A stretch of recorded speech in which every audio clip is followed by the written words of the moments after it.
차지연의 숨겨진 과거, 화려한 무대 뒤 눈물의 생존기. 무대 위에 선 차지연을 처음 본 사람들은 누구나 비슷한 충격을 받습니다. 첫 소절이 시작되는 순간 공기가 달라지고 두 번째 소절이 이어지는 순간 이미 사람의 마음은 그녀에게 붙잡혀 버립니다. 눈빛은 번개처럼 날카롭고 목소리는 벼락처럼 터지며 한 곡이 끝나기도 전에 관객은 이미 가슴 한가운데를 얻어맞은 듯한 감정에 휩싸입니다. 그래서 많은 사람들은 너무도 쉽게 생각합니다. 저 정도의 압도적인 가창력과 존재감을 가진 배우라면 분명 태어날 때부터 남다른 환경을 누렸을 것이라고. 남들보다 훨씬 안정된 가정과 든든한 뒷받침 속에서 꿈을 키웠을 것이라고 말입니다. 하지만 차지연의 진짜 삶은 그 화려한 상상과는 너무도 멀리 떨어져 있었습니다. 무대 위에서 그녀는 거대한 디바였지만 무대 아래에서의 삶은 빛과 눈물, 상처와 생존의 연속이었습니다. 많은 이들이 환호했던 그 목소리 뒤에는 오늘을 버텨내기 위해 내일을 저당 잡히듯 살아야 했던 처절한 시간이 숨어 있었습니다. 사람들이 차지연의 노래를 듣고 가장 먼저 놀라는 이유는 단지 노래를 잘해서가 아닙니다. 그녀의 목소리에는 단순한 훈련으로 설명할 수 없는 깊이가 있습니다. 소리 한 줄기에도 한이 서려 있고 감정 하나에도 세월의 무게가 실려 있습니다. 그래서 오래전부터 누군가는 말했습니다. 차지연은 어쩌면 예술적인 혈통을 타고난 사람인지도 모른다고. 외조부의 정체에 대한 궁금증이 퍼지고 전통 예술과 관련된 뿌리가 있는 것 아니냐는 이야기가 떠도는 이유도 바로 그 때문이었습니다. 그녀의 목소리에서는 평범한 기술을 넘어서는 무엇인가가 느껴졌기 때문입니다. 그러나 여기서 더 놀라운 사실은 설령 그런 예술적 유산이 있었다 해도 그것이 차지연의 삶을 편하게 해주지는 못했다는 점입니다. 예술의 씨앗은 물려받았을지 몰라도 그것을 지켜낼 돈과 안정은 함께 주어지지 않았던 것입니다. 오히려 그녀의 삶은 문화적인 유산과 경제적인 현실이 얼마나 전혀 다른 문제인지를 가장 잔인하게 보여주는 사례에 가까웠습니다. 재능은 있었지만 그것을 품고 자랄 수 있는 평온한 환경은 없었습니다. 목소리는 빛났지만 삶은 어두웠습니다. 차지연의 가족사가 사람들의 가슴을 아프게 하는 이유는 바로 이 지점에 있습니다. 우리는 흔히 누군가의 집안이 무너졌다고 하면 그전에는 제법 잘 살았을 것이라 상상합니다. 잘 살다가 망했다는 말은 자극적이기 때문입니다. 하지만 차지연의 경우 핵심은 단순한 몰락의 드라마가 아니었습니다. 중요한 것은 얼마나 부자였느냐가 아니라 무너진 뒤의 삶이 얼마나 잔혹하게 바닥을 드러냈느냐에 있었습니다. 가정은 한순간에 흔들렸고 사업 실패는 단순한 수입 감소가 아니라 삶의 기반 자체를 무너뜨렸습니다. 돈이 줄어든 수준이 아니라 빚이 삶 전체를 집어삼키는 구조가 시작된 것입니다. 한번 밀려온 파도는 집과 일상과 자존심을 모조리 쓸어갔고 가족은 더 이상 평범한 일상을 유지할 수 없는 상황으로 내몰렸습니다. 오늘 먹을 것, 내일 잘 곳, 다음 달을 버틸 수 있을지 같은 가장 기본적인 문제들이 현실이 되기 시작한 것입니다. 그 시절 차지연이 견뎌야 했던 생활 환경은 우리가 흔히 말하는 고생이라는 단어로는 다 담을 수 없을 정도였습니다. 그녀는 여동생과 함께 컨테이너 옥탑 같은 공간에서 살아야 했습니다. 여름이면 뜨거운 열기가 방 안을 찜통처럼 달궜고 겨울이면 바람이 틈을 비집고 들어와 뼛속까지 얼어붙게 만들었습니다. 누군가는 청춘을 꿈꾸고 누군가는 연애를 하고 누군가는 미래를 계획하는 시기에 차지연은 하루를 버티는 일이 먼저였습니다. 집이라고 부르기조차 민망한 공간에서 인간의 기본적인 안정감조차 누릴 수 없는 채 젊음을 견뎌야 했습니다. 꿈을 꿀 여유가 없었다는 말이 맞을 것입니다. 무대를 꿈꾸기 전에 오늘 밤 무사히 잠들 수 있을지를 먼저 생각해야 했고 연기를 논하기 전에 생활고를 어떻게 넘길지를 고민해야 했습니다. 배우라는 직업은 원래 낭만적으로 포장되기 쉽습니다.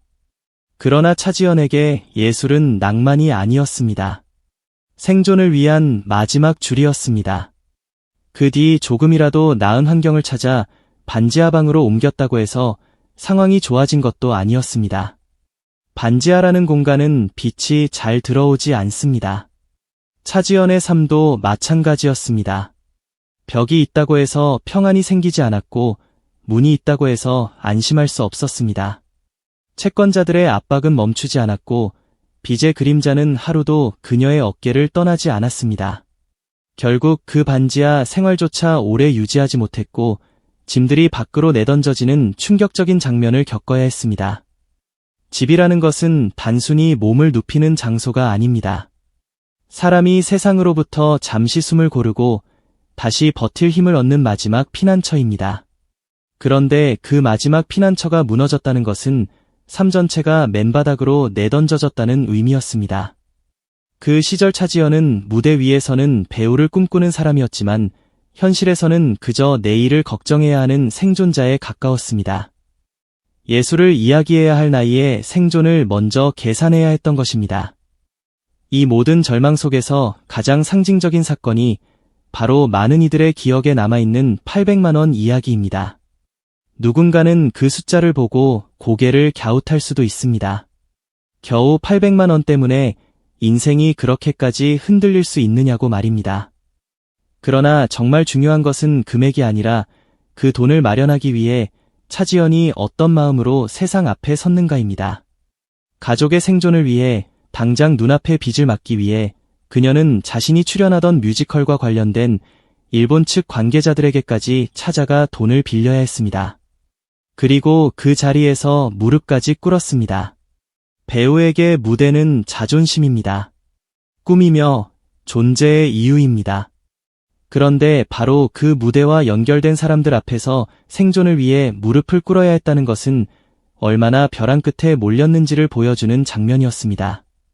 그 순간 차지연은 배우이기 이전에 가족을 지켜야 하는 사람이었고 꿈을 지키기 위해 자존심조차 내려놓아야 하는 생존자였습니다. 그녀가 빌린 800만 원은 단순한 생활비가 아니었습니다. 그 돈은 무너지는 가족을 붙잡기 위한 마지막 줄이었습니다. 숨이 끊어지기 직전 겨우 잡아낸 한 줄기 숨통이었습니다. 하지만 그대가 역시 너무도 가혹했습니다. 이후 월급 대부분은 비상환으로 빨려 들어갔고 무대 위에서 아무리 목이 터져라 노래하고 몸을 갈아넣듯 연기해도 정작 자신에게 남는 것은 많지 않았습니다. 사람들은 공연을 보고 감동했고 차지연이라는 배우의 존재감에 전율했습니다. 하지만 정작 그녀는 조명이 꺼진 뒤 남는 박수보다 통장에 남지 않는 돈을 더 먼저 마주해야 했습니다. 이 얼마나 잔인한 아이러니입니까? 누군가에게 무대는 환희의 공간이지만 차지연에게는 빚을 갚기 위해 반드시 서야 하는 전쟁터이기도 했습니다. 예술은 꿈이었지만 동시에 생계였고 무대는 자유의 장소이면서도 감옥 같은 현실이었습니다. 많은 사람들은 뮤지컬 배우를 떠올리면 화려한 의상과 엄청난 조명, 그리고 스타 같은 삶을 상상합니다. 하지만 차지연의 과거는 그 환상을 가장 처절하게 깨뜨립니다. 교통비조차 빠듯한 날들이 있었고 끼니를 해결하는 것조차 부담스러운 순간들이 이어졌습니다. 본업 외에도 다른 일들을 병행하며 몸을 혹사해야 했고 내일을 위한 체력을 남겨두기보다 오늘을 버티기 위한 힘을 먼저 짜내야 했습니다. 누군가는 같은 시간에 자신의 꿈을 아름답게 포장했지만 차지연은 꿈을 아름답게 바라볼 여유조차 없었습니다. 꿈은 그녀에게 별빛이 아니라 살아남기 위해 절대로 놓칠 수 없는 밧줄이었습니다. 그만큼 절박했고 그만큼 날 것이었고 그만큼 진짜였습니다. 더 놀라운 것은 이 고통이 잠깐의 불운으로 끝난 것이 아니라는 점입니다. 차지연은 딜의 이름을 알리기 시작했고 뮤지컬계에서는 누구도 무시할 수 없는 실력파 배우로 자리 잡아갔습니다. 주연을 맡고 존재감으로 작품의 무게를 바꾸고 이름만으로도 기대를 모으는 배우가 되어갔습니다. 사람들은 당연히 생각했을 것입니다. 이제는 잘 살겠지, 이제는 안정됐겠지, 이제는 편해졌겠지 하고 말입니다. 현실은 여전히 달랐습니다. 수입이 늘어났다고 해서 곧바로 삶이 편안해진 것은 아니었습니다. 들어오는 돈의 상당 부분이 과거의 빚을 정리하는 데 쓰였고 사람들의 눈에는 성공한 스타처럼 보여도 정작 본인은 여전히 채무와 책임 속에서 살아야 했습니다. 바로 이 간극이 차지연의 삶을 더욱 가슴 아프게 만듭니다. 남들은 정상에 올랐다고 박수를 치는데 정작 본인은 그 정상 위에서도 편안히 숨 돌릴 수 없었던 것입니다. 이 시기에 차지연은 단순히 경제적인 문제를 넘어 정신적인 외로움과도 싸워야 했습니다. 아무리 노력해도 삶이 쉽게 나아지지 않는다는 감각은 사람을 지치게 만듭니다. 끝이 보이지 않는 책임감과 불안한 마음을 갉아먹고 누군가에게 기대는 것조차 사치처럼 느껴지게 만듭니다. 그래서 차지연은 한때 인간관계마저 스스로 멀리하고 연애 같은 감정은 자신과는 무관한 것처럼 밀어냈다고 합니다. 지금은 사랑을 이야기할 때가 아니라고, 지금은 버텨야 할 때라고, 오직 일만 해야 한다고 자신을 몰아붙였던 것입니다. 성공했지만 조금도 자유롭지 못했던 시간, 그것이 바로 그녀가 견딘 세월이었습니다. 무대 위에서는 가장 강렬한 사람처럼 보였지만 무대 아래에서는 누구보다 지치고 외로운 싸움을 하고 있었던 것입니다. 그리고 그런 차지연의 인생에 한 사람이 들어옵니다. 바로 현재의 남편 윤은채입니다. 같은 뮤지컬 배우였던 그는 화려하게 자신을 드러내기보다 묵묵히 자기 길을 걸어온 사람이었습니다. 거창한 말보다 행동으로 진심을 보여주는 스타일, 흔들리는 사람을 조용히 지켜보며 버팀목이 되어주는 사람이었습니다. 두 사람의 관계가 특별했던 이유는 차지연이 가장 지쳐있던 순간에 그의 진심이 다가왔기 때문입니다. 차지연은 처음부터 누군가를 쉽게 받아들일 수 있는 상태가 아니었습니다. 삶이 너무 힘들었고 마음의 문은 굳게 닫혀 있었습니다. 그런데 윤은채는 말보다 행동으로 차지연의 마음에 균열을 냈습니다. 작은 배려, 사소하지만 놓치지 않는 진심, 그리고 무엇보다 그녀를 한 명의 스타가 아니라 지친 인간으로 바라봐주는 따뜻함이 있었습니다. 오랫동안 홀로 버티기만 했던 사람에게 그런 존재는 기적처럼 다가올 수밖에 없었습니다. 차지연은 결국 자신의 가장 약한 부분까지 그에게 털어놓게 됩니다. 빚과 가난, 무너진 가정, 지금까지 버텨온 고통의 시간들까지 모두 드러냈습니다. 그리고 떨리는 마음으로 물었습니다. 이런 나랑도 함께할 수 있겠느냐고. 이 질문은 단순한 확인이 아니었습니다. 그것은 자신의 가장 아픈 상처를 꺼내 보이며도 거절당하지 않기를 바라는 처절한 용기였습니다. 그리고 윤은채의 대답은 차지연의 인생을 완전히 뒤흔들었습니다. 그래서 더 존경스럽다고, 바로 그 아픔을 견뎌온 당신이 더 대단하다고 말해준 것입니다. 차지연의 삶에서 그 한마디가 어떤 의미였을지는 굳이 길게 설명하지 않아도 알 수 있습니다. 누군가에게는 숨기고 싶고 지워버리고 싶은 과거가 다른 누군가에게는 오히려 존경과 사랑의 이유가 된다는 것, 그것은 한 사람을 다시 살게 만드는 경험입니다. 결혼 이후에도 두 사람의 삶이 처음부터 완벽했던 것은 아닙니다. 집안일과 역할 분담으로 갈등도 있었고, 임신과 출산, 배우로서의 활동까지 겹치며 차지연이 체력적으로나 정신적으로 힘든 시기를 보내기도 했습니다. 그러나 시간이 지나며 윤은채는 변했습니다. 가사에 적극적으로 참여하고 육아를 함께 감당하며 무엇보다 차지연이 바깥에서 흔들리지 않고 자신의 길을 걸을 수 있도록 정서적인 지지를 보내는 사람이 되었습니다. 이것은 단순한 미담이 아닙니다. 큰 무대에 서는 사람이 오래 버티기 위해서는 집안의 안정이 반드시 필요합니다. 밖에서 아무리 강한 사람이라도 안에서 무너진다면 오래 갈 수 없습니다. 그런 점에서 윤은채의 존재는 차지연이라는 거대한 브랜드가 흔들리지 않도록 받쳐준 가장 큰 기반이었습니다. 차지연의 인생에서 또 하나 많은 사람들에게 충격을 준 사건은 2015년 교통사고였습니다. 스쿠터를 타고 이동하던 중 큰 사고를 당했고 자칫 잘못하면 생명을 잃거나 전신마비가 될 수도 있었다고 할 만큼 위험한 순간이었습니다. 그러나 그 사건 이후에도 차지연은 먼저 무대를 걱정했습니다. 몸이 크게 다쳤음에도 공연 일정을 먼저 떠올렸고 치료를 받으면서도 복귀를 준비했습니다. 이것은 단순한 직업 정신이 아니라 그녀에게 무대가 어떤 의미인지를 보여주는 대목입니다. 무대는 좋아서 서는 곳이기도 했지만 동시에 존재를 지탱하는 이유였고 살아남기 위해 끝까지 붙들어야 하는 세계였습니다. 그래서 차지연은 번번이 무너질 뻔한 순간에도 다시 일어날 수 있었습니다. 포기할 수 없었기 때문입니다. 게다가 그녀는 이후 갑상선암이라는 또 다른 시련과도 마주하게 됩니다. 뮤지컬 배우에게 목소리는 전부입니다. 존재이자 생계이며 정체성입니다. 그런 사람에게 목과 가까운 부위의 병은 단순한 질환이 아니라 삶 전체를 위협하는 공포로 다가옵니다. 수술 과정에서 조금이라도 문제가 생기면 예전처럼 노래하지 못할 수도 있고 무대에 서지 못할 수도 있습니다. 그럼에도 차지연은 다시 버텼습니다. 치료를 견디고 재활을 이겨내고 다시 목소리를 되찾았습니다. 이전보다 더 강한 사람으로 돌아왔습니다. 그래서 지금 차지연의 노래를 듣는 사람들은 단순히 좋은 발성이나 성량만 느끼는 것이 아닙니다. 그 안에 깃든 삶의 두께를 느끼는 것입니다. 절망을 견딘 사람만이 낼 수 있는 떨림, 무너질 뻔한 시간을 건너온 사람만이 건넬 수 있는 울림이 그녀의 목소리 안에 있기 때문입니다. 현역가왕 3위 후 차지연을 바라보는 대중의 시선은 완전히 달라졌습니다.